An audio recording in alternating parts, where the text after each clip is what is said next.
Il a suffi d'un message envoyé par mon ami Bleuhen.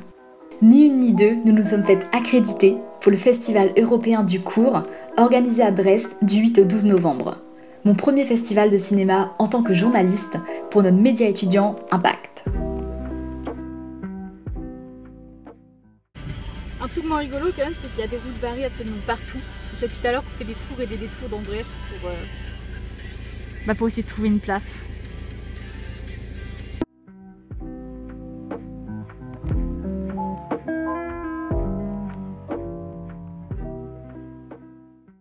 On a une auto bag par le tien. Ils sont trop beaux. Dedans, il y a plein de goodies. C'est quoi? C'est un abonnement Unir Ciné. Donc pour faire un unboxing du sac, en fait, on a les guides professionnels et puis comme montré Bleuhen aussi un abonnement de 3 mois à Univers Ciné. Et si vous n'avez pas vu, c'est à ça que ça ressemblait. Donc voilà, 3 mois d'abonnement à Univers Ciné. Et on a aussi eu les accréditations, enfin les tours de cou avec notre nom. Pour faire un point au niveau du programme de la soirée, là on va essayer d'aller manger un bout. Et puis après, Bleuhen, en fait on se sépare, on va chacune de notre côté. Bleuhen, elle va voir plusieurs courts-métrages sur le thème de la sensualité. Et moi je vais voir un long métrage en avant-première, donc Vincent doit mourir de Stéphane Castang, avec notamment le réalisateur et l'acteur principal, Karim Leclou, qui est présent.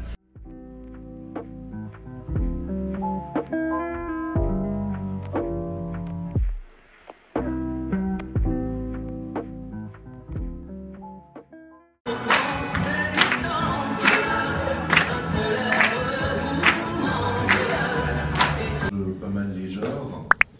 Ça commence comme une comédie sociale, puis après ça lorgne du côté du thriller paranoïaque, ça emprunte au code de film de zombies, il y a de la violence, il y a beaucoup de violence. Pour la séance de Vincent doit mourir, Karim Leclou était pas là. Par contre, il y avait Stéphane Castang, hilarant, vraiment à l'image du film. Pour le coup, je vous ai pas dit de quoi ça parlait. En gros, Vincent doit mourir, c'est l'histoire donc de Vincent, un homme un peu plus banal, qui du jour au lendemain va se voir pourchassé par toutes les personnes qui rencontrent son regard, puisque ces personnes sont décidées à le tuer. Et donc Vincent doit mourir. Donc c'est un film, vous l'avez entendu dans les propos du réalisateur Stéphane Castang, c'est un film hybride, on trouve du film de zombies, du gore, de la comédie sociale, de la violence gratuite, beaucoup de violence gratuite aussi pour évidemment critiquer cette société qui verse dans la violence. Deuxième jour de festival, il fait jour déjà, c'est quand même beaucoup plus agréable je pense au niveau des images.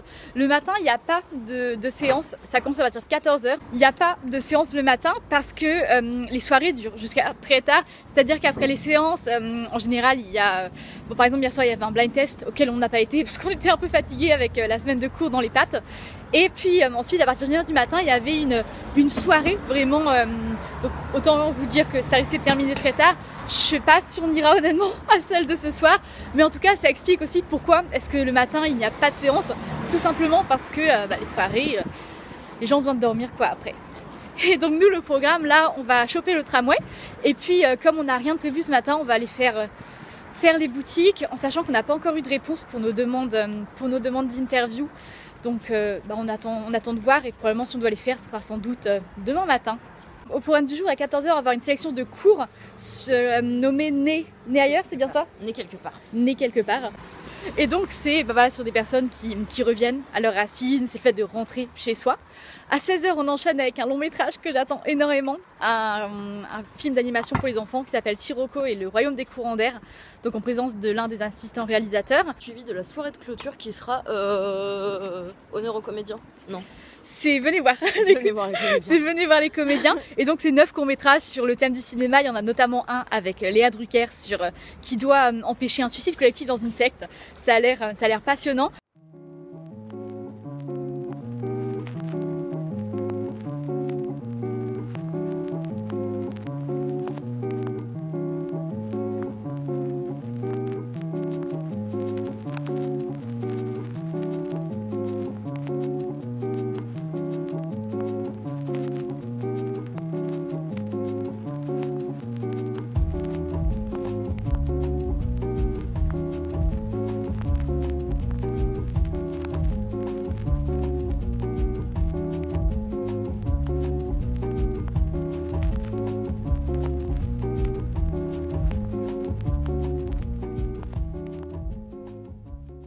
on vient d'avoir des coups de fil avec un réalisateur du côté de Bleuhen, donc Tigrane Minassian, pour les brumes, hors des brumes, je crois, sur les sectes. C'était celui dont on parlait tout à l'heure avec Léa Drucker. Et moi, je vois tout à l'heure Titouan Bordeaux, donc assistant réalisateur sur le long métrage Sirocco, dont je vous parlais. Donc on est trop contente. C'est trop chouette. Là, ça se concrétise un peu et on rentrera pas bredouille non plus à la rédaction. Hein.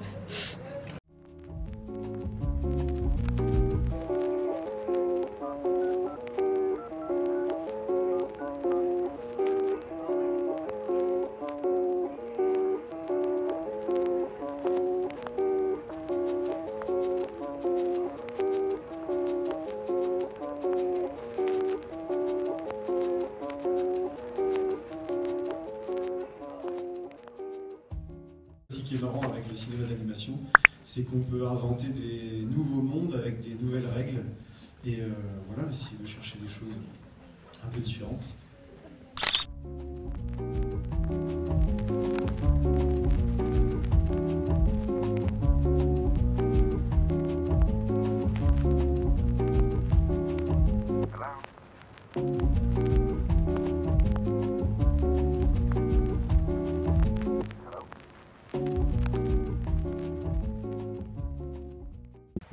Il va faire nuit?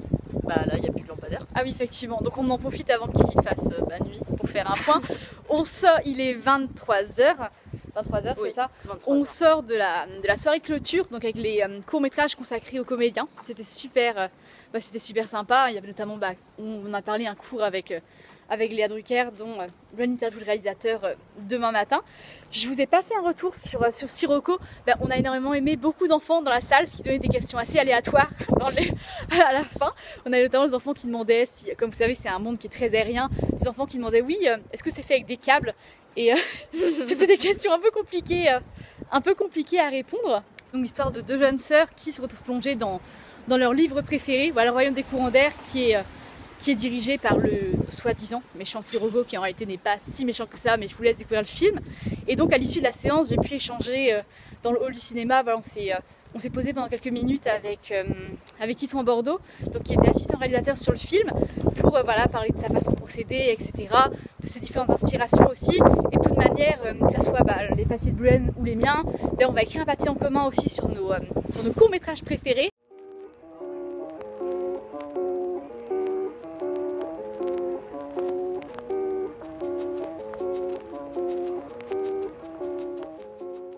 On est ravis, donc on a été à la soirée cocktail, c'était très très sympa, super buffet, mais c'était aussi l'occasion d'échanger.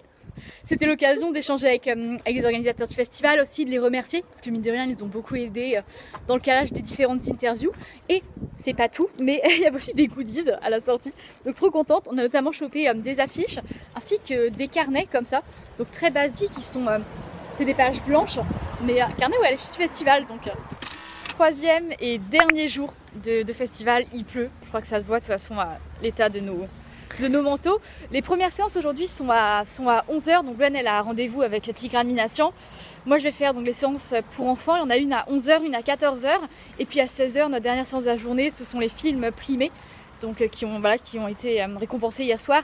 Nous on n'était pas à la cérémonie de remise, on était donc à la soirée de clôture plutôt, mais bon, comme ça sera l'occasion de les découvrir.